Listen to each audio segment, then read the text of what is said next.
Hey guys, DM Philosopher here, Matt's the name. Just going to go over my latest map here. So we've got another large scale map in my Terrangal campaign series. So there's two kingdoms in this map, and let's just jump in there and have a look at this map.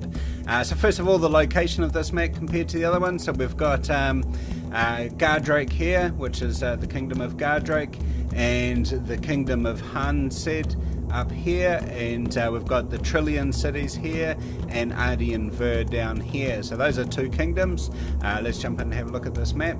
So this is the high resolution map. I'm not going to use this to show you. I want you to see the low resolution map.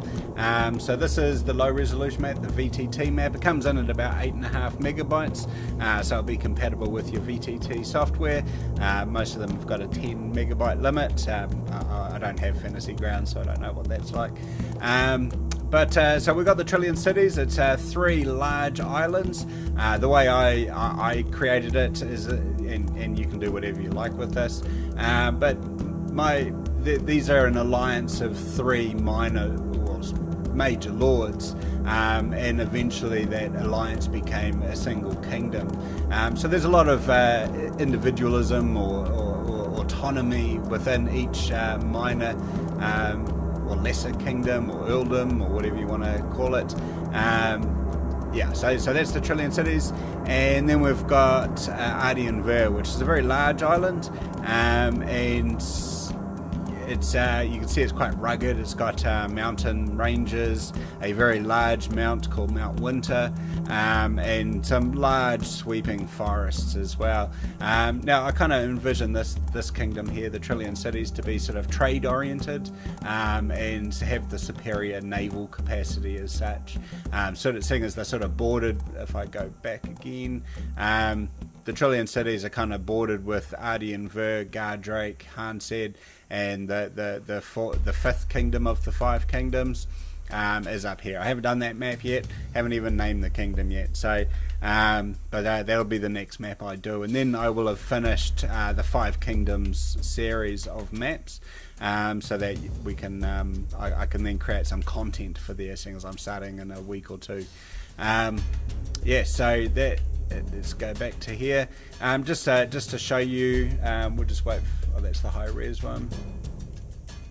The VTT one loads a bit quicker, so you can see that the scale is quite large.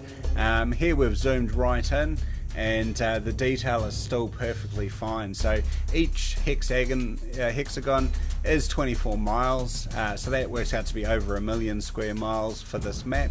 And you could quite happily use this on VTT and have a marker for the PC party as they sort of move around through the wilderness, and only uncovering parts as they come across it, and you don't lose out on the detail. So even though you could show them the full scale map, it actually works best when you zoom in. The high resolution map is good for printing. If my memory serves me correctly, if you print this out at A0 size, it works out to be 277 pixels per inch, which is perfectly fine for a print quality image. And if you want to print it on A1, it's 377 pixels per inch. So very high detail there, and obviously if you go any smaller, then you're probably not going to realize the pixel density. So that is the kingdom of Ardian and the Trillian cities. You can find that on RPG Now, and I'll post a link to that underneath my YouTube clip as per usual. Otherwise, I hope you can use it in conjunction with my other maps. Obviously, a low-level campaign that they could operate on a single island or in a single area, and as they start to grow in power and influence and means of travel and so on like that, then that's when having greater area and scope of operations and expanding into the five kingdoms area will benefit you. But thanks for listening, and happy gaming, people.